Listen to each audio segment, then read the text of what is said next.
أشهد أن لا إله إلا الله وحده لا شريك له وأشهد أن محمدا عبده ورسوله أما بعد فأعوذ بالله من الشيطان الرجيم بسم الله الرحمن الرحيم الحمد لله رب العالمين الرحمن الرحيم مالك يوم الدين إياك نعبد وإياك نستعين اهدنا الصراط المستقيم صراط الذين أنعمت عليهم غير المغضوب عليهم ولا الضالين. हम इस बात पर यकीन और ईमान रखते हैं உலகில் ஒரு முழுமையான மனிதர் எவரேனும் பிறந்திருக்கிறார் என்றால் அவர் ஹஸ்ரத் முஹம்மது முஸ்தபா ஸல்லல்லாஹு அலைஹி வஸல்லம் அவர்கள்தான் என்பதில் நாம் முழுமையான நம்பிக்கையும் ஈமானும் கொண்டுள்ளோம். அன்னாருக்கு முன்னரும் அன்னாருக்கு நிகரான ஒரு முழுமையான மனிதர் பிறந்ததில்லை, இனி வருங்காலத்திலும் பிறக்கப் போவதும் இல்லை. அல்லாஹ்வின் உரிமைகளை நிறைவேற்றுவதாக இருக்கட்டும், அடியார்களின் உரிமைகளை நிறைவேற்றுவதாக இருக்கட்டும், எல்லாவிதமான நல்லொழுக்கங்களாக இருக்கட்டும், மனித பண்புகளின் உயர்தரமான நிலைகளாக இருக்கட்டும், இவை அனைத்தும் ஹஸ்ரத் ரசூலுல்லாஹ் ஸல்லல்லாஹு அலைஹி வஸல்லம் அவர்களிடத்தில் ஒருங்கே அமைந்துள்ளன. எந்த ஒரு நல்லொழுக்கத்தை நீங்கள் எடுத்துக்கொண்டாலும் அன்னாருடைய வாழ்க்கையில் அதன் மிக உயர்ந்த முன்மாதிரி காண கிடைக்கும். அத்தகையதொரு தரம் வேறு எந்த மனிதரிடமும் இருந்ததில்லை, இனி இருக்கப்போவதும் இல்லை. அத்தகைய நல்லொழுக்கங்களில் ஒன்றுதான் பணிவு மற்றும் தன்னடக்கமாகும். இதற்கான மிக மேலான உதாரணம் அன்னாரிடம் காணப்படுகிறது. ஒரு நம்பிக்கையாளர் எப்போதும் பணிவு என்னும் நல்லொழுக்கத்தை தனது வாழ்வின் அங்கமாக மாற்றிக்கொள்ள முயற்சி செய்ய வேண்டும் என்று அன்னார் தம்மை பின்பற்றுவர்களுக்கு எப்போதும் அறிவுறுத்தி வந்தார்கள். ஹஜ்ரத் நபிகள் நாயகம் ஸல்லல்லாஹு அலைஹி வஸல்லம் அவர்களின் இந்த உயரிய நல்லொழுக்கம் குறித்து அல்லாஹ் திருக்குரானில் குல் இன்னமா அனா பஷரும் மிஸ்லுக்கும் என்று அறிவிப்பு செய்யுமாறு கூறினான். அதாவது, நான் உங்களைப் போன்ற ஒரு மனிதனே என்று அவர்களிடம் நீர் கூறிவிடுவீராக. இறுதியான மற்றும் முழுமையான ஷரியத்தை கொண்டு வந்த நபி என்ற அந்தஸ்தை அல்லாஹ் அன்னாருக்கு வழங்கியிருந்த போதிலும் நான் ஒரு மனிதனாவேன், ஓர் எளிய அடியானாவேன் என்று அறிவிப்பு செய்யுமாறு அல்லாஹ் அன்னாருக்கு கட்டளையிட்டான். எவ்வாறு இருப்பினும் இது தொடர்பாக பல்வேறு சந்தர்ப்பங்களில் அன்னாருடைய இந்த நல்லொழுக்கத்தை வெளிப்படுத்தும் சில நபிமொழிகளையும் ஹஸ்ரத் மஸீஹ் மவ்ஊத் அலைஹிஸ்ஸலாத்து வஸ்ஸலாம் அவர்களின் சில மேற்கோள்களையும் நான் இன்று எடுத்துரைப்பேன். ஹஸ்ரத் மஸீஹ் மவ்ஊத் அலைஹிஸ்ஸலாத்து வஸ்ஸலாம் அவர்கள் கூறுகிறார்கள், நமது நபி ஸல்லல்லாஹு அலைஹி வஸல்லம் அவர்களை விட உலகில் ஒரு முழுமையான மனிதரின் முன்மாதிரி வேறெங்கும் இல்லை, இனி மறுமை நாள் வரை இருக்கப் போவதும் இல்லை. பாருங்கள், அளப்பரிய அற்புதங்கள் கிடைத்த போதிலும் அன்னாருடைய நிலையோ எப்போதும் அடியார் என்ற நிலையிலேயே இருந்தது.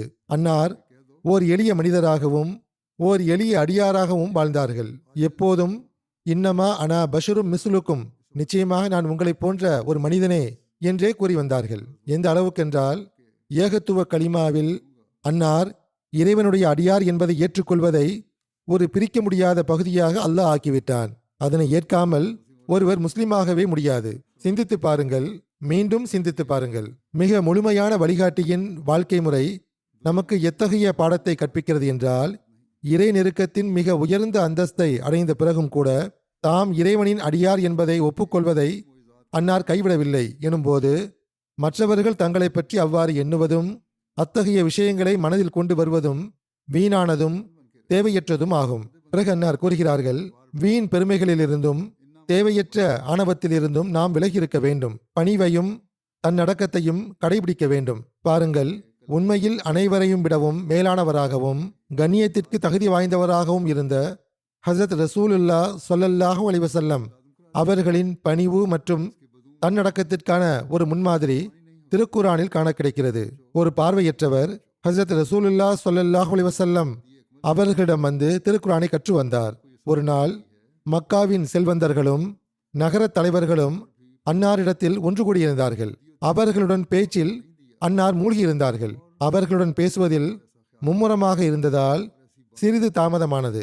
இதனால் அந்த பார்வையற்றவர் அங்கிருந்து எழுந்து சென்று விட்டார். இது ஒரு சாதாரண விஷயம்தான். ஆனால் அல்லாஹ் இது குறித்து ஓர் அத்தியாயத்தை இறக்கினான். ஆகவே ஹஸ்ரத் நபியல் நாயகம் ஸல்லல்லாஹு அலைஹி வஸல்லம் அவர்கள் அந்த நபரின் வீட்டிற்கே சென்று அவரை அழைத்து வந்து தமது அருளுக்குரிய போர்வையை விரித்து அதில் அவரை அமர வைத்தார்கள். உண்மை என்னவென்றால், யாருடைய உள்ளத்தில் இறைவனின் மகத்துவம் குடிகொண்டுள்ளதோ அவர்கள் நிச்சயமாக பணி உள்ளவர்களாகவும் தன்னடக்கம் உள்ளவர்களாகவும் மாற வேண்டியதுள்ளது. ஏனெனில் அவர்கள் இறைவனின் தன்னிறைவு தன்மையை குறித்து எப்போதும் அஞ்சி நடுங்குபவர்களாகவே இருக்கிறார்கள். எனவே திருக்குரானிலோ அல்லது ஹஸ்ரத் மசீஹ் மௌஊத் அலைஹிஸ்ஸலாத்து வஸ்ஸலாம் அவர்களோ எடுத்துரைத்த இந்த சம்பவங்கள் வெறும் ஒரு நிகழ்வு மட்டுமல்ல, மாறாக நமக்கு தரப்பட்ட ஒரு படிப்பினையாகும். ஹஸ்ரத் ரசூலுல்லாஹ் ஸல்லல்லாஹு அலைஹி வஸல்லம் அவர்கள் உங்களுக்கு ஒரு அழகிய முன்மாதிரி ஆவார்கள். அன்னாரை நேசிப்பதாக நீங்கள் வாதம் செய்கிறீர்கள் என்றால், நீங்களும் இத்தகைய பணிவு மற்றும் தன்னடக்கத்தின் உயரிய தரங்களை அடைய முயற்சி செய்ய வேண்டும் என்பதே அந்த படிப்பினை ஆகும். ஹஸ்ரத் ரசூலுல்லாஹ் ஸல்லல்லாஹு அலைஹி வஸல்லம் அவர்கள் ஒரு நம்பிக்கை கொண்டவருக்கு பணிவின் உண்மைத்தன்மையையும் அதனை செயல்படுத்துவதன் அவசியத்தையும் கவனமூட்டும் விதமாக ஒரு சந்தர்ப்பத்தில் இவ்வாறு கூறினார்கள். இதனை ஹஸ்ரத் இப்னு அப்பாஸ் அவர்கள் அறிவிக்கிறார்கள். ஹஸ்ரத் நபியல் நாயகம் ஸல்லல்லாஹு அலைஹி வஸல்லம் அவர்கள் கூறுகிறார்கள், ஒவ்வொரு மனிதனுக்கும் அவனது தலையோடு இரு சங்கிலிகள் பிணைக்கப்பட்டுள்ளன. ஒரு சங்கிலி வானத்தை நோக்கியும் மற்றொரு சங்கிலி பூமியை நோக்கியும் உள்ளது. ஓர் அடியான் பணிவையும் தன்னடக்கத்தையும் மேற்கொள்ளும் போது வானத்து சங்கிலியை தன் கையில் வைத்திருக்கும் மாணவர் அதனை மேலே உயர்த்துகிறார். அதாவது அடியான் பணிவினால் கீழே குனியும் போது அல்லாஹ் அவனுக்கு உயர்ந்த அந்தஸ்தை வழங்குகிறான்.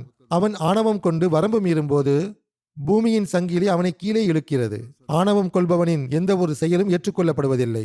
அவன் அல்லாஹ்வின் பார்வையில் கீழே விழுந்தவனாக, தரையில் வீழ்ந்தவனாகவே கருதப்படுகிறான். ஹஸ்ரத் இப்னு அப்பாஸ் அவர்களிடமிருந்தே மற்றொரு அறிவிப்பு இவ்வாறு வருகிறது. ஓர் அடியார் பணிவை கடைபிடிக்கும் போது அல்லாஹ் அவரை 7வது வானம் வரை உயர்த்தி விடுகிறான். எனவே நாம் அல்லாஹ்வின் நெருக்கத்தை பெற விரும்பினால் அதற்கு பணிவு என்பது மிக முக்கியமான ஒன்றாகும். ஹஸ்ரத் அபூ ஹுரைரா அவர்கள் அறிவிக்கிறார்கள், தர்மம் செய்வதால் செல்வம் ஒருபோதும் குறைவதில்லை. பிறரை மன்னிப்பதன் காரணமாக ஓர் அடியானின் கண்ணியத்தை அன்றி வேறெதனையும் அல்லாஹ் அதிகரிப்பதில்லை. அதாவது மன்னிப்பதன் மூலமாக கண்ணியம் உயர்கிறது. மேலும் எவர் இறைவனுக்காக பணிவை மேற்கொள்கிறாரோ அவரை அல்லாஹ் உயர்த்தி வைக்கிறான் என்று அல்லாஹ்வின் தூதர் ஸல்லல்லாஹு அலைஹி வஸல்லம் அவர்கள் கூறினார்கள். இவ்வாறாக ஒரு நம்பிக்கை கொண்டவருக்கு தேவையான அடிப்படை விஷயங்களை அன்னார் விளக்கியுள்ளார்கள். தர்மம் மற்றும் பொருள் தியாகத்தினால் செல்வம் குறைவதில்லை, மாறாக அது அதிகரிக்கிறது. எனவே பொருள் தியாகம் செய்வதால் உங்கள் செல்வத்தில் குறைவு ஏற்படும் என்ற சந்தேகத்தை உள்ளத்திலிருந்து அகற்றிவிடுங்கள். அதேபோல் மன்னிப்பதாலும் சகிப்புத்தன்மையாலும் கண்ணியம் குறைவதில்லை, மாறாக அது உயர்கிறது. இந்த யதார்த்தத்தை மக்கள் உணர்ந்து கொண்டால் சமூகத்தில் நிலவும் எத்தனையோ சண்டைகளும் பிணக்குகளும் தீர்ந்துவிடும். பிறகு அன்னார் கூறினார்கள், பணிவை மேற்கொள்வதால் அல்லாஹ் மேன்மையை வழங்குகிறான். நீங்கள் எவ்வளவு பணிவாக இருக்கிறீர்களோ அந்த அளவுக்கு அல்லாஹ் உங்களுக்கு உயர்ந்த அந்தஸ்தை வழங்குவான். ஹஸ்ரத் நபிகள் நாயகம் ஸல்லல்லாஹு அலைஹி வஸல்லம் அவர்களின் பணிவின் தரம் எத்தகையதாக இருந்தது என்பதை பற்றி இவ்வாறு வருகிறது. ஹஸ்ரத் அனஸ் பின் மாலிக் அவர்கள் அறிவிக்கிறார்கள், ஒருமுறை ஒருவர் ஹஸ்ரத் நபிகள் நாயகம் ஸல்லல்லாஹு அலைஹி வஸல்லம் அவர்களை நோக்கி, முஹம்மதே ஸல்லல்லாஹு அலைஹி வஸல்லம், எங்களது தலைவரே, தலைவரின் மகனே, எங்களில் சிறந்தவரே, சிறந்தவரின் மகனே என்று விழித்து கூறினார். அப்போது ஹஸ்ரத் நபி ஸல்லல்லாஹு அலைஹி வஸல்லம் அவர்கள், மக்களே, இறை அச்சத்தை உங்கள் மீது கடமையாக்கிக் கொள்ளுங்கள். ஷைத்தான் உங்களை வழிதவரச் செய்ய வேண்டாம். நான் அப்துல்லாவின் மகன் முஹம்மது அல்லாஹ்வின் அடியானும் அவனது தூதரும் ஆவேன். அல்லாஹ்வின் மீது ஆணையாக, அல்லாஹ் எனக்கு வழங்கிய அந்தஸ்தை விட அதிகமாக நீங்கள் என்னை புகழ்ந்து பேசுவதை நான் விரும்பவில்லை என்று கூறினார்கள். அல்லாஹ் அன்னாரின் மூலமாக எதனை அறிவிக்க வைத்தானோ அதனை தமது நடைமுறை முன்மாதிரி மூலமாகவும் அன்னார் நிரூபித்து காட்டினார்கள். அன்னாருடைய பணிவின் உச்சகட்டத்திற்கு மற்றுமோர் உதாரணம் ஹதீஸில் காண கிடைக்கிறது. ஹஸ்ரத் அபூ ஹுரைரா அவர்கள் அறிவிக்கிறார்கள், எவருடைய செயலும் அவரை சொர்க்கத்தில் நுழைக்காது என்று ஹஸ்ரத் ரசூலுல்லாஹ் ஸல்லல்லாஹு அலைஹி வஸல்லம் அவர்கள் கூற நான் கேட்டேன். அப்போது சஹாபிகள், அல்லாஹ்வின் தூதரே, தங்களையுமா என்று கேட்டனர். அதற்கு அன்னார், ஆம், என்னையும் கூடத்தான். ஆனால் அல்லாஹ் தனது அருளாலும் கருணையாலும் என்னை மறைத்து கொண்டால் ஒழிய எனது செயல்கள் மட்டும் என்னை காப்பாற்றாது. எனவே நீங்கள் செய்யும் இச்செயலையும் மிகவும் அழகிய முறையில் செய்யுங்கள். அதனை இறை நெருக்கத்திற்காகவே செய்யுங்கள். உங்களில் எவரும் மரணத்தை விரும்ப வேண்டாம். அவர் நல்லவராக இருந்தால் ஒருவேளை அவர் நற்செயல்களில் இன்னும் முன்னேறக்கூடும். அவர் தீயவராக இருந்தால் ஒருவேளை அவர் தௌபா செய்து அல்லாவின் கோபத்தை அகற்றக்கூடும் என்று பதிலளித்தார்கள். பிறகு ஒரு அறிவிப்பில் இவ்வாறு வருகிறது.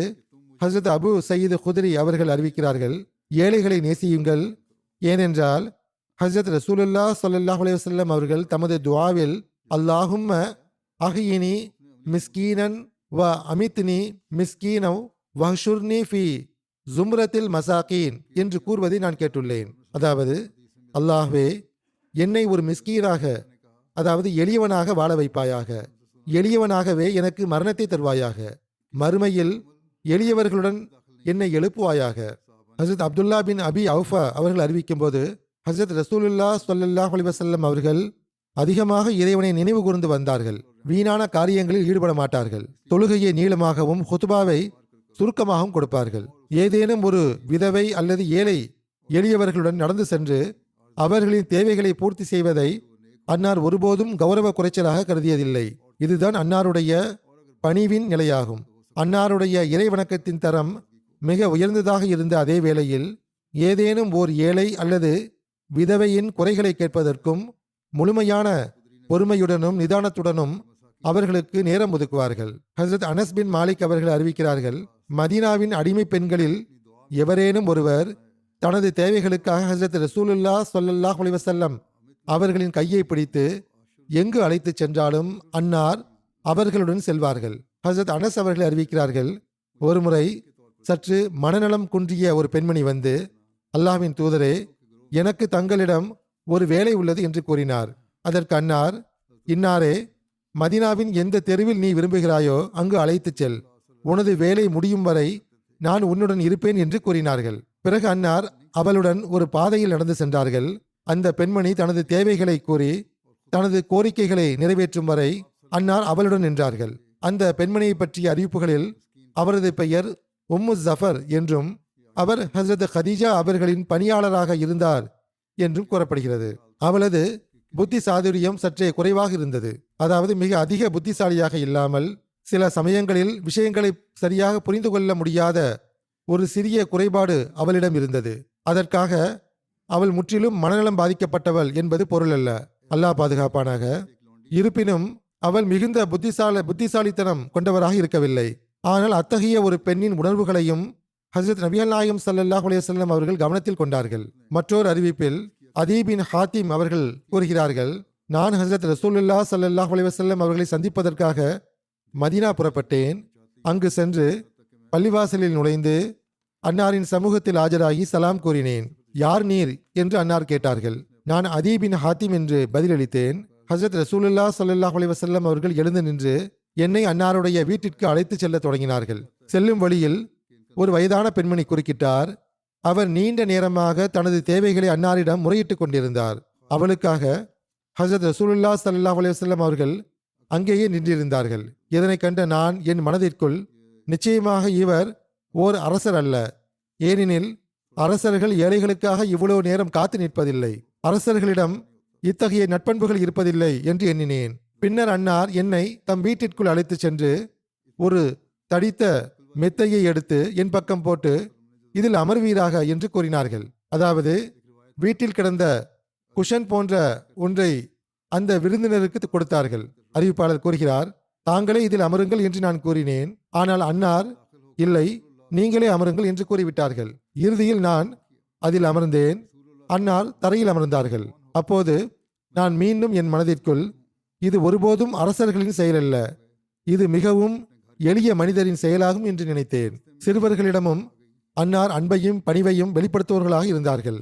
சிறுவர்களுக்கு சலாம் கூறுவதில் முந்திக் கொள்வார்கள். ஹஜ்ரத் அனஸ் அவர்கள் அறிவிக்கிறார்கள், ஹஜ்ரத் ரசூலுல்லாஹ் ஸல்லல்லாஹு அலைஹி வஸல்லம் அவர்கள் அன்சாரை சந்திக்க சென்றால் அவர்களின் குழந்தைகளுக்கு சலாம் சொல்வார்கள், அவர்களின் தலைகளை தடவி கொடுப்பார்கள், அவர்களுக்காக துவா செய்வார்கள். ஹஜ்ரத் இப்னு மஸ்ஊத் அவர்கள் அறிவிக்கிறார்கள், ஒருமுறை ஒருவர் ஹஜ்ரத் நபி ஸல்லல்லாஹு அலைஹி வஸல்லம் அவர்களின் சமூகத்திற்கு வந்தார்.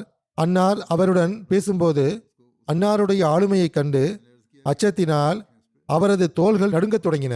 அப்போது அன்னார் அவரிடம், நிதானமாக இருங்கள், நான் ஒன்றும் அரசன் அல்ல, காய்ந்த இறைச்சியை உண்டு வாழ்ந்த ஒரு பெண்ணின் மகன்தான் என்று கூறினார்கள். ஹஸ்ரத் அக்தஸ் மசீஹ் மௌஊத் அலைஹிஸ்ஸலாத்து வஸ்ஸலாம் அவர்கள் கூறுகிறார்கள், பாருங்கள், நமது நபி ஸல்லல்லாஹு அலைஹி வஸல்லம் அவர்களின் வெற்றிகள் எப்படிப்பட்டவை என்றால், முந்தைய எந்த ஒரு நபியிடமும் இதற்கான உதாரணம் காண கிடைக்காது.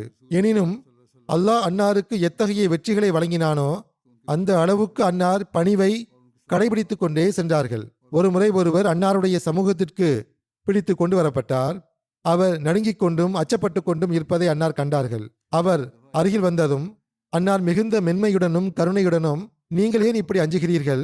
இறுதியில், நானும் உங்களைப் போன்ற ஒரு மனிதன் தானே, ஒரு மூதாட்டியின் புதல்வன் தானே என்று கேட்டார்கள்.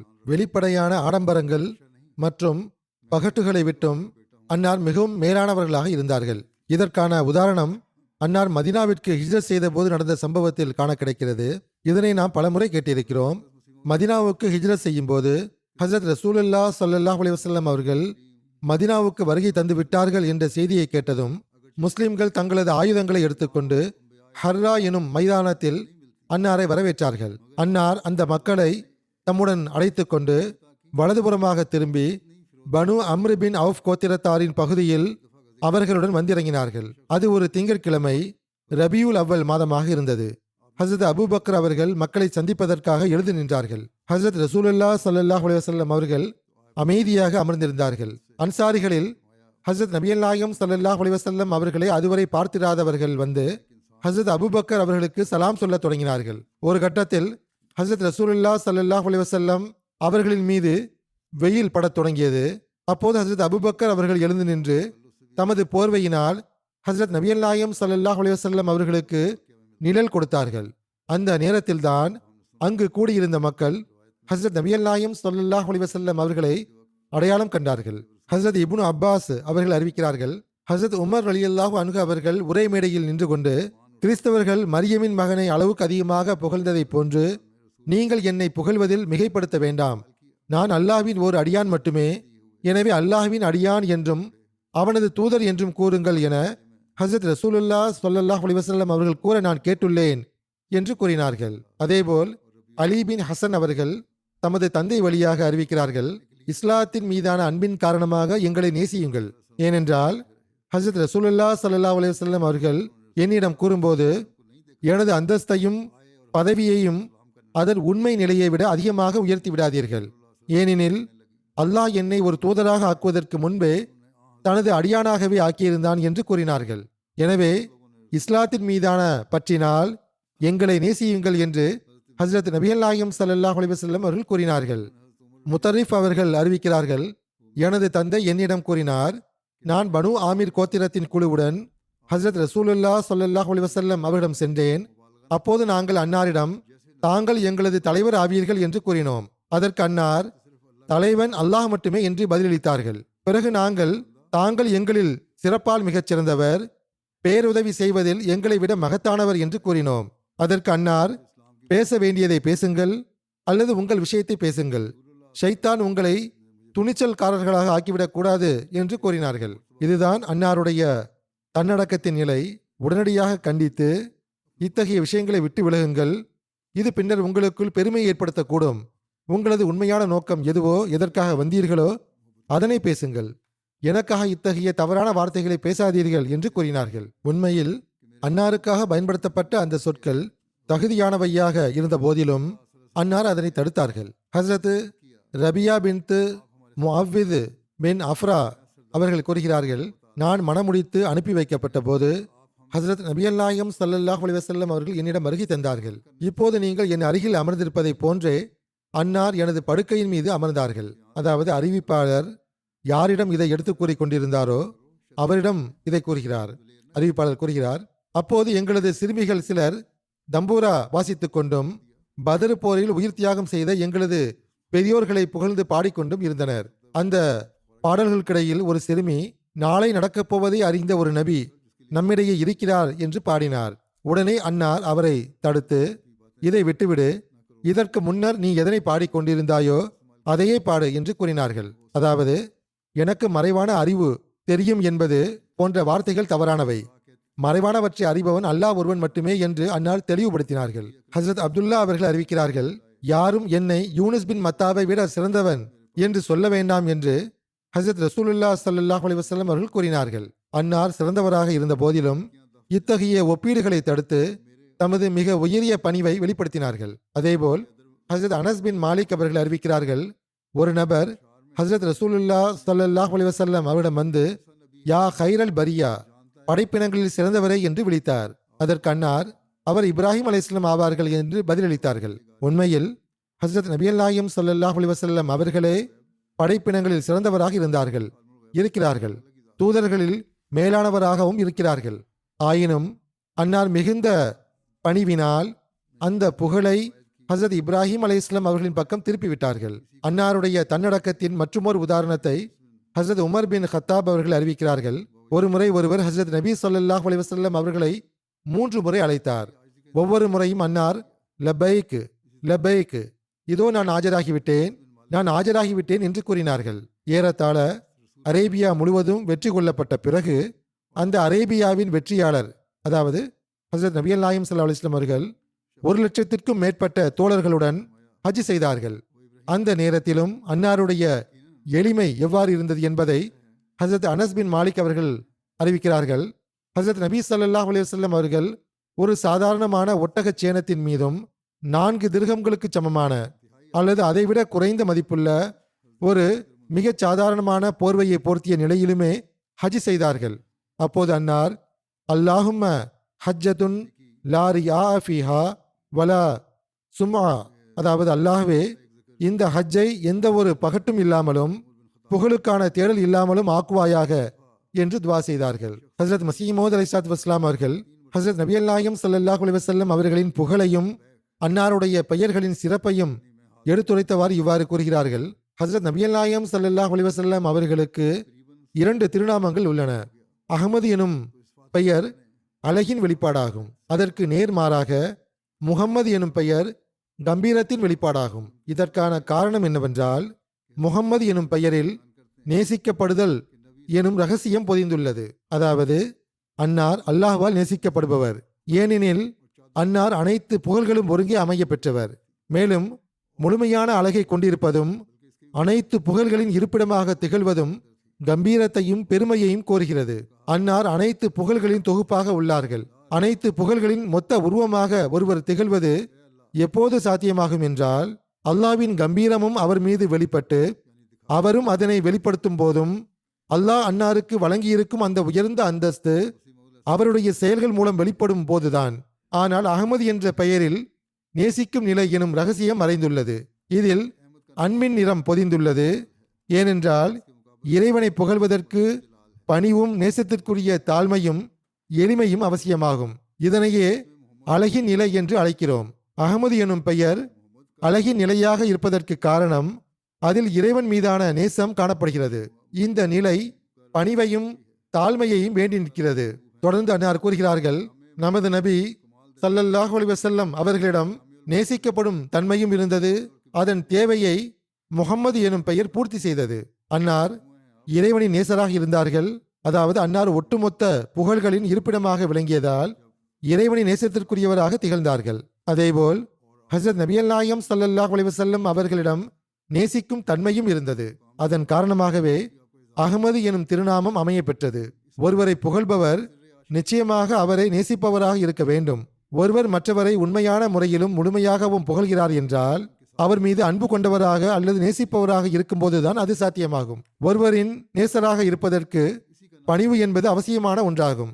ஒருவரிடம் அன்பு காட்டுவதை பணிவின் மூலமாகத்தான் வெளிப்படுத்த முடியுமே தவிர கம்பீரத்தை காட்டி அன்பை வெளிப்படுத்த முடியாது.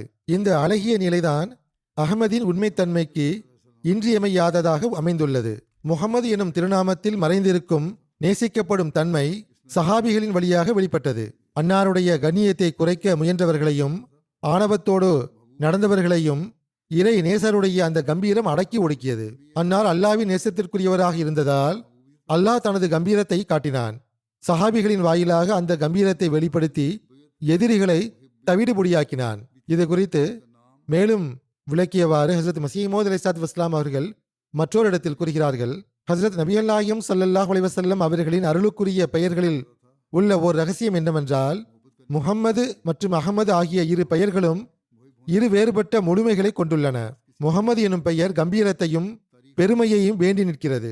ஏனெனில் அது மிக உயர்ந்த புகழப்பட்ட நிலையை குறிக்கிறது. இதில் ஒரு நேசிக்கப்படும் நிலை உள்ளது. ஏனெனில் நேசிக்கப்படுபவரே புகழப்படுகிறார். எனவே இதில் கம்பீரத்தன்மை இருப்பது அவசியமாகும். ஆனால் அகமது எனும் பெயர் நேசிக்கும் தன்மையை கொண்டுள்ளது. ஏனென்றால் புகழ்வது என்பது நேசிப்பவரின் வேலையாகும். அவர் தனது நேசத்திற்குரியவரை புகழ்ந்து கொண்டே இருப்பார். எனவே முகம்மது எனும் திருநாமம் நேசத்திற்குரிய நிலையில் கம்பீரத்தையும் பெருமையையும் நாடுவது போல், அகமது எனும் திருநாமம் நேசிக்க கூடியவர் எனும் நிலையில் எளிமையையும் பணிவையும் நாடுகின்றது. இந்த பணிவு மற்றும் தன்னடக்கம் எனும் பண்பு அகமது எனும் திருநாமத்தின் மூலமே வெளிப்படுகிறது. இதில் உள்ள மற்றொரு ரகசியம் என்னவென்றால், அன்னாருடைய வாழ்க்கை இரு பகுதிகளாக பிரிக்கப்பட்டிருந்தது. அன்னாருடைய வாழ்க்கைக்கு 2 பகுதிகள் இருந்தன. ஒன்று 13 ஆண்டுகால மக்கத்து வாழ்க்கை, மற்றொன்று 10 ஆண்டுகால மதீனத்து வாழ்க்கை.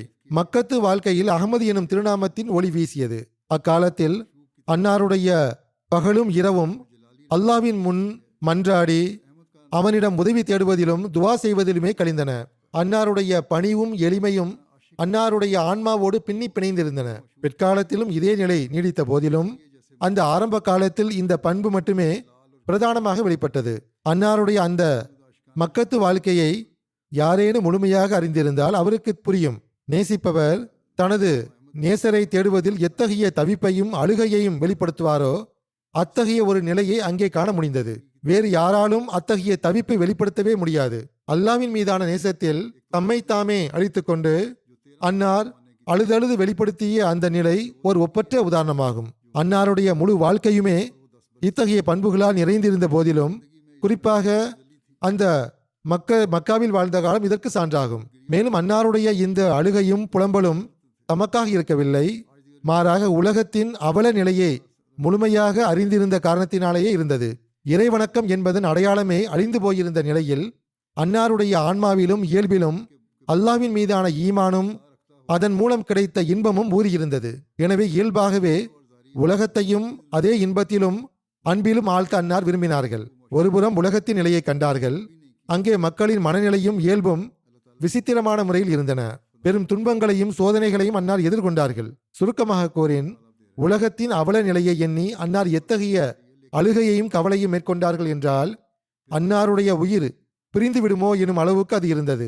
இதனையே சுட்டிக்காட்டியவாறு, அல்லக பாகிவுன் நப்சக அல்லா யகூனு மோமினீன், அவர்கள் நம்பிக்கையாளர்களாக ஆகவில்லையே என்று கவலைப்பட்டு உமது உயிரையே நீர் மாய்த்துக் கொள்வீரோ என்று அல்லாஹ் கேட்டுள்ளான். இது அன்னாருடைய பணிவான வாழ்க்கையாகும். இது அகமது எனும் திருநாமத்தின் வெளிப்பாடாகும். அக்காலத்தில் அன்னார் ஒரு மகத்தான நோக்கத்தில் மூழ்கியிருந்தார்கள். அந்த நோக்கத்தின் உண்மையான வெளிப்பாடு அன்னாருடைய மதீனா வாழ்க்கையிலும் முகம்மது என்ற திருநாமத்தின் ஒளியாக வெளிப்பட்டது. இதனை இந்த வசனத்தின் மூலம் அறியலாம். முதலாவது காலம் அகமது எனும் பெயரின் காலமாகும். மதீனாவிற்கு வந்த பிறகு முகம்மது எனும் ஒளியின் வெளிப்பாடு நிகழ்ந்தது.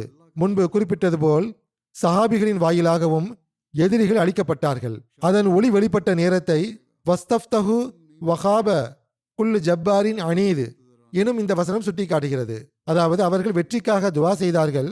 அப்போது ஒவ்வொரு வரம்பு மீறியவனும் உண்மையை எதிர்த்தவனும் தோல்வியடைந்தான். மதீனாவிற்கு வந்த பிறகும் எதிரிகள் அநீதி இழைத்த போது அங்கே முகம்மது என்ற பெயரின் கம்பீரம் வெளிப்பட்டது.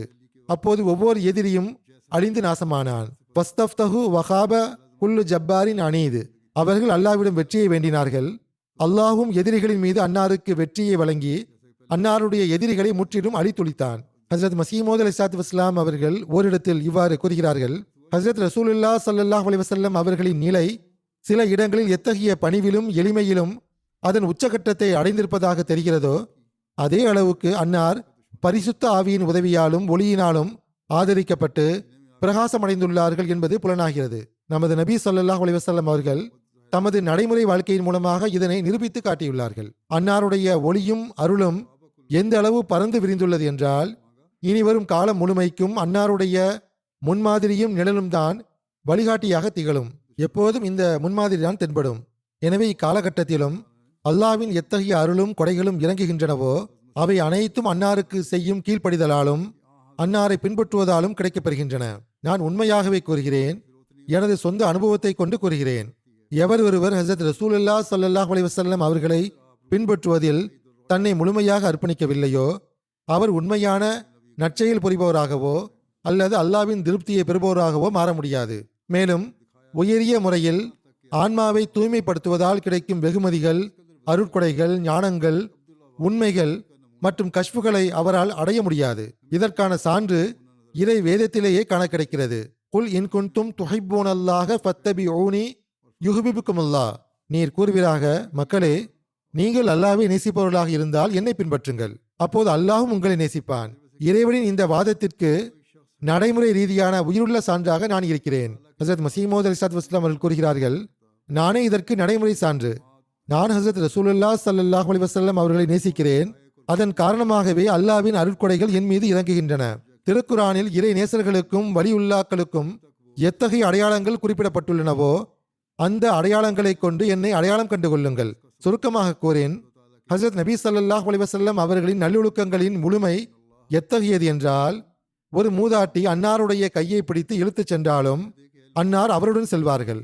அவர் சொல்வதை மிகுந்த கவனத்துடன் செவிமடுப்பார்கள். அந்த பெண்மணி அன்னாருடைய கையை தானாக விடுவிக்கும் வரை அன்னார் அதனை விடுவிக்க மாட்டார்கள். அன்னாருடைய தன்னடக்கம் மற்றும் எளிமை குறித்து மற்றொரு அறிவிப்பில் இவ்வாறு வருகிறது. ஹசரத் அனஸ் பின் மாலிக் அவர்கள் அறிவிக்கிறார்கள், ஹசரத் ரசூலுல்லாஹ் ஸல்லல்லாஹு அலைஹி வஸல்லம் அவர்கள் நோயாளிகளை நலம் விசாரிப்பார்கள், ஜனாசாக்களில் கலந்து கொள்வார்கள், கழுதையின் மீதும் பயணம் செய்வார்கள். ஒரு சாதாரண சவாரியாக இருந்தாலும் அதனை ஏற்பார்கள். மேலும் அடிமையின் அழைப்பையும் ஏற்றுக்கொள்வார்கள். பனு குறைசா போரின் போது அன்னார் ஒரு கழுதையின் மீது அமர்ந்திருந்தார்கள். அதன் கடிவாளம் பேரீச்ச நாரினால் ஆன கயிற்றினால் செய்யப்பட்டிருந்தது. அதன் சேணமும் பேரீச்ச நாரினாலேயே செய்யப்பட்டிருந்தது. அதாவது மிகச் சாதாரணமான ஒன்றாக இருந்தது. ஹசரத் உஸ்மான் அவர்கள் ஒருமுறை தமது குதுபாவில் இவ்வாறு கூறினார்கள், அல்லாஹ்வின் மீது ஆணையாக நாம் பயணத்திலும் சரி ஊரிலும் சரி ஹசரத் ரசூலுல்லாஹ் ஸல்லல்லாஹு அலைஹி வஸல்லம் அவர்களுடன் இருக்கும் நல்வாய்ப்பு பெற்றிருந்தோம். அன்னார் எங்களது நோயாளிகளை நலம் விசாரிப்பார்கள், எங்களது ஜனாசாக்களுடன் வருவார்கள். ஒவ்வொரு இடத்திலும் ஒவ்வொரு வேளையிலும் அன்னார் எங்களோடு இருப்பார்கள். அதேபோல் ஹசரத் அபூ ஹுரைரா அவர்கள் அறிவிக்கிறார்கள், ஆட்டின் சிறியதொரு முன்னங்கால் அல்லது பின்னங்காலை உண்பதற்காக நான் அழைக்கப்பட்டாலும் அந்த அழைப்பை நான் நிச்சயமாக ஏற்றுக்கொள்வேன். மேலும் ஆட்டின் முன்னங்காலோ அல்லது பின்னங்காலோ எனக்கு அன்பளிப்பாக அனுப்பப்பட்டாலும் அதனை நான் மிக மகிழ்ச்சியோடு பெற்றுக்கொள்வேன் என்று ஹசரத் நபி ஸல்லல்லாஹு அலைஹி வஸல்லம் அவர்கள் கூறினார்கள். அதாவது மிகச் சாதாரணமான ஒரு விருந்தாகவோ அல்லது பரிசாகவோ இருந்தாலும் அதனை அன்னார் ஏற்றுக்கொள்வார்கள். ஹசரத் அனஸ் பின் மாலிக் அவர்கள் அறிவிக்கிறார்கள், ஒரு முறை அல்லாஹ்வின் தூதர் ஸல்லல்லாஹு அலைஹி வஸல்லம் அவர்களுக்கு வாட்கோதுமை ரொட்டியும் பழைய கொழுப்பும் உணவாக வழங்கப்பட்டது. அந்த அழைப்பை அன்னார் மிகுந்த மகிழ்ச்சியுடன் ஏற்றுக்கொண்டார்கள். மற்றொரு அறிவிப்பில் அன்னாருடைய எளிய உணவு குறித்து இவ்வாறு எடுத்துரைக்கப்பட்டுள்ளது. ஹசரத் அனஸ் பின் மாலிக் அவர்கள் அறிவிக்கிறார்கள், ஒரு முறை ஒரு தையல்காரர் ஹசரத் ரசூலுல்லாஹ் ஸல்லல்லாஹு அலைஹி வஸல்லம் அவர்களுக்கு தான் தயாரித்த உணவிற்கான விருந்திற்கு அழைப்பு விடுத்தார். ஹசரத் அனஸ் அவர்கள் கூறுகிறார்கள், நானும் அன்னாருடன் சென்றேன். அங்கே ரொட்டியும் இறைச்சி துண்டுகளுடன் சுரைக்காய் சேர்த்த குழம்பும் பரிமாறப்பட்டது. ஹசரத் ரசூலுல்லாஹ் ஸல்லல்லாஹு அலைஹி வஸல்லம் அவர்கள் கிண்ணத்தை சுற்றி இருந்த சுரைக்காய் துண்டுகளை தேடி எடுத்து உண்பதையும் இறைச்சியை விட்டுவிடுவதையும் நான் கண்டேன். அன்றிலிருந்து எனக்கும் சுரைக்காய் மிகவும் பிடித்து போனது என்று ஹசரத் அனஸ் ரலியல்லாஹு அன்ஹு அவர்கள் கூறுகிறார்கள். இங்கே நமது விருந்தினர்களுக்கும் நான் ஒரு செய்தியை கூற விரும்புகிறேன். ஏனென்றால் இது அவர்களுக்கும் ஒரு பாடமாகும். குறிப்பாக ஆண்டு மாநாட்டின் நாட்களில் விருந்தினர் இல்லத்தில் சிலர் ஆட்சேபடி செய்வதுண்டு. உருளைக்கிழங்கு மற்றும் இறைச்சி உள்ள குழம்பில் எங்களுக்கு உருளைக்கிழங்கு வேண்டாம், இறைச்சி மட்டுமே வேண்டும் என்று கேட்கிறார்கள். ஹசரத் ரசூலுல்லாஹ் ஸல்லல்லாஹு அலைஹி வஸல்லம் அவர்களின் இந்த அழகிய முன்மாதிரியை எப்போதும் உங்கள் முன் வைத்திருங்கள். உணவு என்பது ஒரு குறிப்பிட்ட அளவு விகிதத்தில் தான் சமைக்கப்படுகிறது. எனவே எது கிடைக்கிறதோ அதனை உண்ண வேண்டும். காய்கறியோ அல்லது இறைச்சியோ எது கிடைத்தாலும் அதனை விரும்பி உண்ண வேண்டும். மற்றவர்களின் உணர்வுகளை மதிப்பது மற்றும் தன்னடக்கம் குறித்து மற்றொரு அறிவிப்பில் ஒரு உதாரணம் காண கிடைக்கிறது. ஹசரத் ஜாபிர் பின் அப்துல்லா அவர்கள் அறிவிக்கிறார்கள், அல்லாஹ்வின் தூதர் ஸல்லல்லாஹு அலைஹி வஸல்லம் அவர்கள் தொழுநோய் பாதித்த ஒரு மனிதரின் கையை பிடித்து அவரை தம்முடன் உணவு பாத்திரத்தில் சேர்த்து கொண்டார்கள். பிறகு அல்லாஹ்வின் பெயரை கூறி அவன் மீது நம்பிக்கை வைத்து உண்ணுங்கள் என்று கூறினார்கள். அதேபோல் ஹசரத் உசாமா பின் ஜயித் அவர்கள் அறிவிக்கிறார்கள், ஹசரத் ரசூலுல்லாஹ் ஸல்லல்லாஹு அலைஹி வஸல்லம் அவர்கள் ஒரு கழுதையின் மீது அமர்ந்திருந்தார்கள். அதன் மீது ஃபதக் தேசத்து தயாரிப்பான ஒரு போர்வை விரிக்கப்பட்டிருந்தது. அதாவது அன்னார் ஹசரத் உசாமா பின் ஜயித் அவர்களை தமக்கு பின்னால் அமர வைத்திருந்தார்கள். தமக்கு பின்னால் இவர் அமர்ந்திருக்கிறார், இவர் அமரவில்லை என்ற எவ்வித கௌரவ பாகுபாடும் அன்னாருக்கு இருக்கவில்லை. ஹசரத் அப்துல்லா பின் அப்பாஸ் அவர்கள் அறிவிக்கிறார்கள், குர்பானி தினத்தன்று ஹசரத் ரசூலுல்லாஹ் ஸல்லல்லாஹு அலைஹி வஸல்லம் அவர்கள் ஃபசல் பின் அப்பாஸை தமது ஒட்டகத்தின் பின்புறம் அமர வைத்துக் கொண்டார்கள். ஹசரத் அனஸ் அவர்கள் அறிவிக்கிறார்கள், ஹசரத் ரசூலுல்லாஹ் ஸல்லல்லாஹு அலைஹி வஸல்லம் அவர்கள் மக்காவிற்குள் வெற்றியாளராக நுழைந்த போது மக்கள் அன்னாரை காண திரண்டனர். அப்போது தன்னடக்கத்தின் காரணமாக அன்னாருடைய தலை ஒட்டகச் சேணத்தை தொட்டு கொண்டிருந்தது. சுற்றிலும் மக்கள் சூழ்ந்திருக்க அந்த வெற்றியையும் முஸ்லிம்களின் பெருந்திரளையும் கண்டபோது அன்னாருடைய தாடிப்பகுதி தன்னடக்கத்தினால் சேணத்தை தொட்டு கொண்டிருந்தது அல்லது தொடும் நிலையை நெருங்கியிருந்தது. அப்போது அன்னார், அல்லாஹும்ம இன்னல் ஐஷுல் ஆஹிரா, அல்லாஹ்வே நிச்சயமாக மறுமையின் வாழ்வே உண்மையான வாழ்வாகும் என்று கூறினார்கள். அன்னாருடைய நீதி, பணிவு, எளிமை ஆகியவற்றை எடுத்துக்காட்டும் மற்றுமோர் அம்சம் என்னவென்றால், குறைஷிகளின் தலைவர்களும் பனு ஹாஷிம் கோத்திரத்தின் இளைஞர்களும் அங்கே இருந்த போதிலும் அன்னார் தம்மால் விடுதலை செய்யப்பட்ட அடிமையான ஜெயித் பின் ஹாரிசாவின் மகன் உசாமாவையே தமக்கு பின்னால் தமது சவாரியில் அமர வைத்திருந்தார்கள். ஹஜ்ரத் மசீமோத் அலைஹிஸ்ஸலாத்து வஸ்ஸலாம் அவர்கள் கூறுகிறார்கள், அல்லாஹ்வின் குறிப்பான அடியார்களுக்கு வழங்கப்படும் உயர்வு என்பது தன்னடக்கத்தின் வடிவிலேயே இருக்கும்.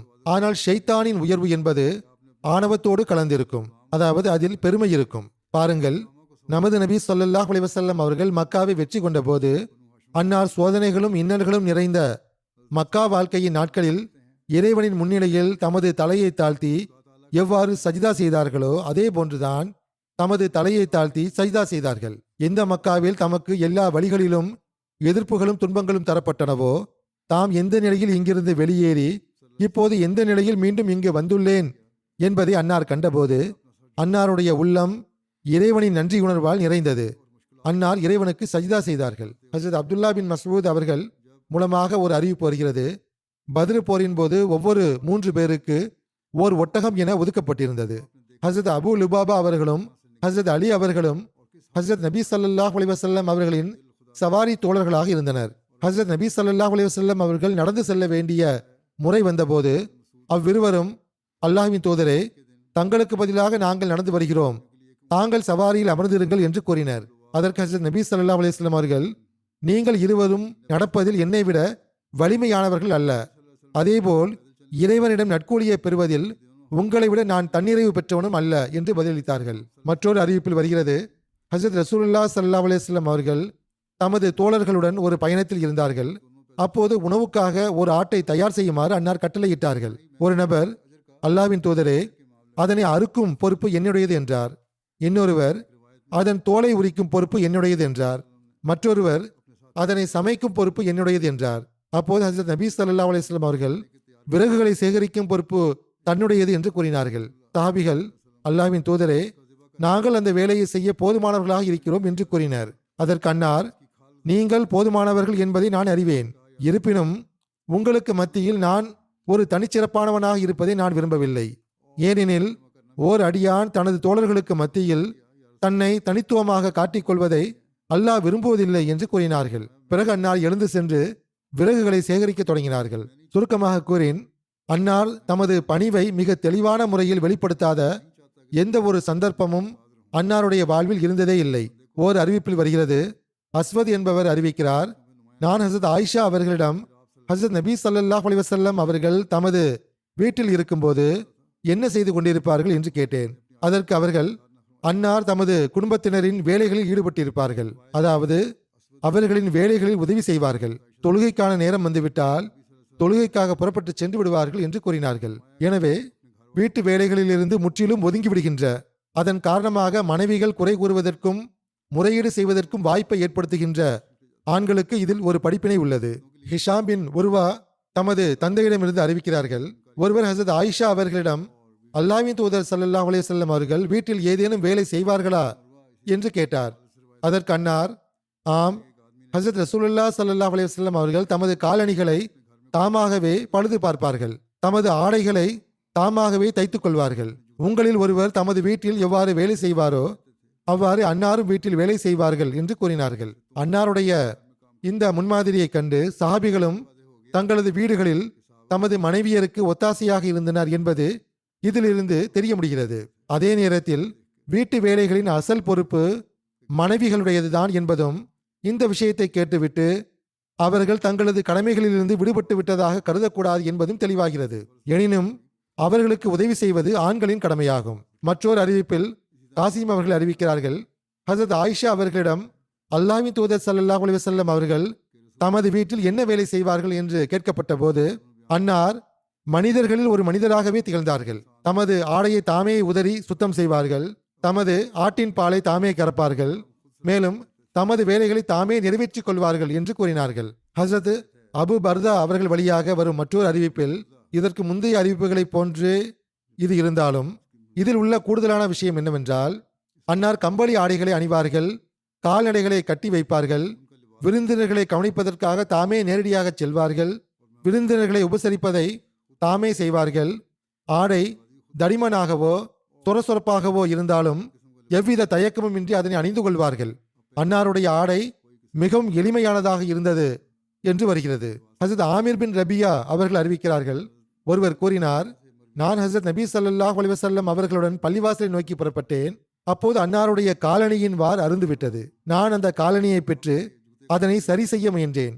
ஆனால் அன்னார் எனது கையிலிருந்து அந்த காலணியை திரும்ப பெற்றுக்கொண்டு, இது எனக்கு தரப்படும் தனிச்சலுகையாகும், எனக்கு இத்தகைய தனிச்சலுகை காட்டப்படுவதை நான் விரும்பவில்லை என்று கூறினார்கள். ஹஸ்னா பின் காலித் மற்றும் சுவா பின் காலித் ரலியல்லாஹு அன்ஹுமா அறிவிக்கிறார்கள், அவர்கள் இருவரும் ஹஜரத் ரசூலுல்லாஹ் ஸல்லல்லாஹு அலைஹி வஸல்லம் அவர்களிடம் வந்தபோது அன்னார் ஒரு சுவரையோ அல்லது தமது வீட்டையோ பழுது பார்க்கும் பணியில் ஈடுபட்டிருந்தார்கள்.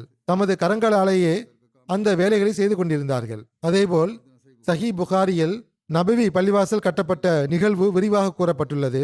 அதில் ஹசரத் நபிகள் நாயகம் ஸல்லல்லாஹு அலைஹி வஸல்லம் அவர்களின் ஒட்டகம் 2 அனாதை சிறுவர்களுக்கு சொந்தமான இடத்தில் போய் நின்றபோது, இந்த இடம் நமக்கு உகந்தது என்று அன்னார் கூறினார்கள். அந்த சிறுவர்கள் அந்த இடத்தை விலைக்கு தர மறுத்த போதிலும் அன்னார் இலவசமாக பெற விரும்பாமல் அதற்கான முழு விலையையும் அவர்களுக்கு வழங்கினார்கள். பிறகு பள்ளிவாசல் கட்டும் பணி தொடங்கிய போது அன்னார் மக்களுடன் இணைந்து செங்கலை சுமக்க தொடங்கினார்கள். பள்ளிவாசல் கட்டுமானத்தின் அனைத்து வேலைகளிலும் தாமும் பங்கெடுத்தார்கள் என்று வருகிறது. ஹசரத் பராபின் ஆசிப் ரலியல்லாஹு அன்ஹு அவர்கள் அறிவிக்கிறார்கள், அகல் போரின் போது ஹசரத் ரசூலுல்லாஹ் ஸல்லல்லாஹு அலைஹி வஸல்லம் அவர்கள் மண்ணை சுமந்து செல்வதை நான் கண்டேன். அந்த மண் அன்னாருடைய மார்பின் முடிகளை மறைக்கும் அளவுக்கு அன்னாருடைய உடல் முழுவதும் படிந்திருந்தது. ஹசரத் அனஸ் ரலியல்லாஹு அன்ஹு அவர்கள் அறிவிக்கிறார்கள், நான் ஒரு காலை வேளையில் அப்துல்லா பின் அபி தல்ஹாவை ஹசரத் நபி ஸல்லல்லாஹு அலைஹி வஸல்லம் அவர்களிடம் அழைத்து சென்றேன். அதாவது பிறந்த குழந்தைக்கு முதல் உணவை கொடுப்பதற்காக அழைத்து சென்றிருந்தேன். குழந்தை பிறந்திருந்தது. தேனை நாவில் தடவுவதற்காக அழைத்து சென்றிருந்தார்கள். அறிவிப்பாளர் கூறுகிறார், நான் அன்னாருடைய சமூகத்திற்கு சென்றபோது அன்னார் ஒரு வேலையில் ஈடுபட்டிருந்தார்கள். அன்னாருடைய கையில் விலங்குகளுக்கு அடையாள குறியீடும் நம்பரிடும் இரும்பு ஆயுதம் இருந்தது. அன்னார் சதகா ஒட்டகங்களுக்கு அடையாள குறியிட்டு கொண்டிருந்தார்கள். எந்த ஒரு வேலையாக இருந்தாலும் உதவியாளர்களை அழைப்பதற்கு பதிலாக சந்தர்ப்பம் கிடைக்கும் போதெல்லாம் அதனை தாமே முன்னின்று செய்வார்கள். ஹசரத் அபு உமாமா பாஹ்ரி அவர்கள் அறிவிக்கிறார்கள், ஒரு முறை ஹசரத் ரசூலுல்லாஹ் ஸல்லல்லாஹு அலைஹி வஸல்லம் அவர்கள் ஒரு கைத்தடியை ஊன்றியபடி எங்களிடம் வந்தார்கள். அன்னாரை கண்டவுடன் நாங்கள் எழுந்து நின்றோம். அப்போது அன்னார், பாரசீகர்கள் தங்கள் பெரியவர்களுக்காக எழுந்து நிற்பதைப் போல நீங்கள் செய்யாதீர்கள் என்று தடுத்தார்கள். பிறகு நாங்கள், அல்லாஹ்வின் தூதர் அவர்களே, எங்களுக்காக அல்லாஹ்விடம் துவா செய்யுங்கள் என்று வேண்டினோம். அதற்கு அன்னார், அல்லாஹும் மக்ஃபிர் லனா வர்ஹம்னா வர்தன்னா வதகப்பல் மின்னா வஅத்கில்னல் ஜன்னா வனஜ்ஜினா மினன் நார் வஅஸ்லிஹ் லனா ஷஅனனா குல்லஹ். அல்லாஹ்வே, எங்களை மன்னிப்பாயாக, எங்கள் மீது கருணை காட்டுவாயாக, எங்கள் மீது திருப்தி கொள்வாயாக, எங்களிடமிருந்து ஏற்றுக்கொள்வாயாக, எங்களை சொர்க்கத்தில் புகுத்துவாயாக, எங்களை நெருப்பிலிருந்து காப்பாயாக, எங்களது அனைத்து விவகாரங்களையும் சீர்படுத்துவாயாக என்று துவா செய்தார்கள். அறிவிப்பாளர் கூறுகிறார், அன்னார் எங்களுக்காக இன்னும் அதிகமாக துவா செய்ய வேண்டும் என்று நாங்கள் விரும்பிய போது அதற்கு அன்னார், உங்களுக்கு தேவையான அனைத்து விஷயங்களையும் நான் இந்த துவாவில் சேர்த்து விடவில்லையா என்று கேட்டார்கள். அதாவது இது மிக முழுமையான துவாவாகும், இதனையே எப்போதும் ஓதி வாருங்கள் என்று கூறினார்கள். ஹஜ்ரத் முஸ்லிம் மௌத் ரலியல்லாஹு அன்ஹு அவர்கள் கூறுகிறார்கள், ஹஜ்ரத் நபிகள் நாயகம் ஸல்லல்லாஹு அலைஹி வஸல்லம் அவர்களின் பணிவு எத்தகையது என்றால், தாம் வரும்போது மக்கள் எழுந்து நிற்பதை அன்னார் தடுத்தார்கள். இது பாரசீகர்களின் வழக்கம். நான் ஒன்றும் மன்னன் அல்ல, மாறா அல்லாஹ் என்னை ஒரு நபியாக ஆக்கியிருக்கிறான் என்று கூறினார்கள். எனவே அன்னாருடைய பணிவின் தரம் எத்தகையதாக இருந்தது என்றால் அதற்கான உதாரணத்தை நாம் எங்கும் காண முடியாது. இத்தகைய முன்மாதிரியை பின்பற்றி நடக்கவே நாம் முயற்சி செய்ய வேண்டும். அப்போதுதான் நாம் அல்லாஹ்வின் நெருக்கத்தை பெற முடியும். ஹஜ்ரத் மஸீஹ் மவ்ஊத் அலைஹிஸ்ஸலாத்து வஸ்ஸலாம் அவர்கள் ஹஜ்ரத் நபிகள் நாயகம் ஸல்லல்லாஹு அலைஹி வஸல்லம் அவர்களின் முன்மாதிரியின் ஒளியில் நமக்கு அறிவுரை வழங்கியவாறு கூறுகிறார்கள், என்னை பொறுத்தவரை தூய்மை அடைவதற்கு இதுவே மிகச்சிறந்த வழியாகும். இதைவிட சிறந்த வழி ஒன்று இருக்கவே முடியாது.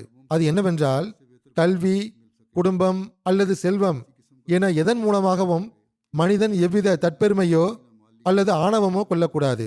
அல்லாஹ் ஒருவனுக்கு கண்ணை வழங்கும் போது இருள்களிலிருந்து விடுதலை அளிக்கக்கூடிய ஒவ்வொரு ஒளியும் வானத்திலிருந்தே வருகிறது என்பதையும், மனிதன் ஒவ்வொரு கணமும் அந்த வானத்து ஒளிக்கு தேவையுடையவனாக இருக்கிறான் என்பதையும் அவன் கண்டுகொள்கிறான். வானத்திலிருந்து வரும் சூரிய ஒளி இல்லை என்றால் கண்ணால் பார்க்க முடியாது. அவ்வாறு அனைத்து வகையான இருள்களையும் நீக்கி அதற்கு பதிலாக இரையச்சம் மற்றும் தூய்மையின் ஒளியை உருவாக்கும் அந்த அக ஒளியும் வானத்திலிருந்தே வருகிறது.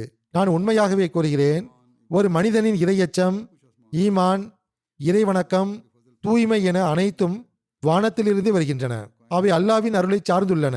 அவன் விரும்பினால் அதனை நிலைநாட்டுகின்றான், அவன் நாடினால் அதனை நீக்கிவிடுவான். எனவே மனிதன் தன் நஃப்ஸை முற்றிலும் அழித்து தன்னை ஒரு பொருட்டாக கருதாமல் இறைவனின் சந்நிதியில் விழுந்து பணிவோடும் தாழ்மையுடனும் அவனது அருளை தேடுவதே உண்மையான ஆன்மீக அறிவாகும். நஃப்ஸின் உணர்ச்சிகளை சுட்டெரித்து உள்ளத்தில் ஓர் ஒளியையும் நற்செயல் புரிவதற்கான ஆற்றலையும் வெப்பத்தையும் உருவாக்கும் அந்த அறிவின் ஒளியை இறைவனிடம் வேண்ட வேண்டும். பிறகு இறைவனது அருளினால் அவனுக்கு பங்கு கிடைத்து அவனது உள்ளம் விரிவடைந்து தெளிவு பெறும்போது அதன் மீது பெருமையோ கர்வமோ கொள்ளக்கூடாது. மாறாக அவனது எளிமையும் பணிவும் இன்னும் அதிகரிக்க வேண்டும். ஏனென்றால் ஒரு மனிதன் தன்னை எந்த அளவிற்கு ஒரு பொருட்டாக கருதாமல் இருக்கிறானோ அந்த அளவுக்கு அவனுக்கு ஒளியையும் ஆற்றலையும் வழங்கக்கூடிய இறைவனின் ஆன்மீக ஒளிகளும் தன்மைகளும் அவன் மீது இறங்குகின்றன. மனிதர் இந்த நம்பிக்கையை கொண்டிருந்தால் அல்லாவின் அருளினால் அவனது ஒழுக்க நிலை மிக சிறந்ததாக மாறிவிடும் என நம்பலாம். இவ்வுலகில் தன்னை ஒரு பொருட்டாக நினைத்துக் கொள்வதும் பெருமையாகும். பிறகு மனிதன் பிறரை சபிப்பதற்கும் அவர்களை இழிவாக கருதுவதற்கும் இந்நிலையே காரணமாகி விடுகின்றது. அன்னார் கூறுகிறார்கள், மனிதர் ஒரு பலவீனமான படைப்பாக இருந்த போதிலும் தன் தீய செயல்களின் விளைவாக தன்னைத்தானே பெரியவனாக எண்ண தொடங்கி விடுகின்றான். அவனுக்குள் பெருமையும் கர்வமும் குடியேறி விடுகிறது. இறைவழியில் ஒரு மனிதன் தன்னை அனைவரை விடவும் சிறியவனாக கருதாதவரை அவனுக்கு முக்தி கிடைக்காது, விடுதலை கிடைக்காது. இந்தியாவின் புகழ்பெற்ற சூஃபி கவிஞரான பகத் கபீர் அவர்கள் மிக சரியாக கூறியுள்ளார்கள். அவர் கூறுகிறார், நாம் ஒரு எளிய குடும்பத்தில் பிறந்ததற்காக அல்லாவிற்கு நன்றி. ஏனென்றால் ஒரு பெரிய குடும்பத்தில் பிறந்திருந்தால் இறைவனை நாம் அடைந்திருக்க முடியாது. மக்கள் தாங்கள் தமது உயர்குலத்தை குறித்து பெருமைப்பட்ட போது துணி நெய்பவராக இருந்த கபீர் அவர்கள் தனது எளிய நிலையை கண்டு இறைவனுக்கு நன்றி செலுத்தினார். எனவே மனிதன் ஒவ்வொரு கணமும் தான் எவ்வளவு அற்பமானவன் என்பதை சுய பரிசோதனை செய்ய வேண்டும். ஒருவன் எத்தகைய உயர்ந்த குலத்தைச் சேர்ந்த மனிதனாக இருந்தாலும் சரி, அவனுக்கு அகக்கண் இருக்குமானால் ஏதேனும் ஒரு கோணத்தில் பிரபஞ்சத்தின் மற்ற படைப்புகளை விட தன்னை தகுதியற்றவனாகவும் அற்பமானவனாகவும் அவன் உணர்வான். ஒரு மனிதன் ஓர் உயர்குலத்தைச் சேர்ந்த செல்வந்தரிடம் எவ்வாறு நடந்து கொள்வானோ அல்லது நடந்து கொள்ள வேண்டுமோ அவ்வாறே ஒரு முதிய ஆதரவற்ற ஏழை பெண்ணிடமும் நல்லொழுக்கத்தோடு நடந்து கொள்ளாதவரை, எல்லாவித கர்வத்திலிருந்தும் பெருமையிலிருந்தும் ஆணவத்திலிருந்தும் தன்னை தற்காத்துக் கொள்ளாதவரை அவன் ஒருபோதும் அல்லாவின் அரசாட்சியில் நுழையவே முடியாது. இறைவனை அடைய வேண்டுமென்றால் அதற்கு தன்னடக்கம் என்பது மிக முக்கியமான நிபந்தனையாகும். அல்லாஹ் நமக்கு பணிவின் உண்மையை புரிந்து கொள்ளவும் ஹஸரத் நபி நாயகம் ஸல்லல்லாஹு அலைஹி வஸல்லம் அவர்களின் அழகிய முன்மாதிரியை எப்போதும் நம்முன் வைத்து செயல்படவும் நல்வாய்ப்பு வழங்குவானாக.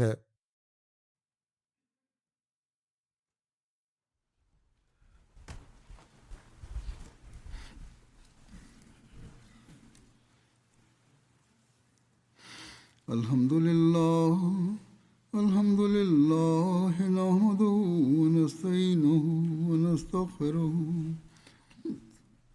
வ நு'மினு பிஹி வ நதவக்கலு அலைஹி வ நஊது பில்லாஹி மின் ஷுரூரி அன்ஃபுஸினா வ மின் ஸய்யிஆத்தி அஅமாலினா மன் யஹ்திஹில்லாஹு ஃபலா முضில்ல லஹு ومن يضلل فلا هادي له ونشهد أن لا إله إلا الله ونشهد أن محمدا عبده ورسوله عباد الله رحمكم الله إن الله يأمر بالعدل والإحسان وإيتاء ذي القربى وينهى عن الفحشاء والمنكر والبغي يعظكم لعلكم تذكرون اذكروا الله يذكركم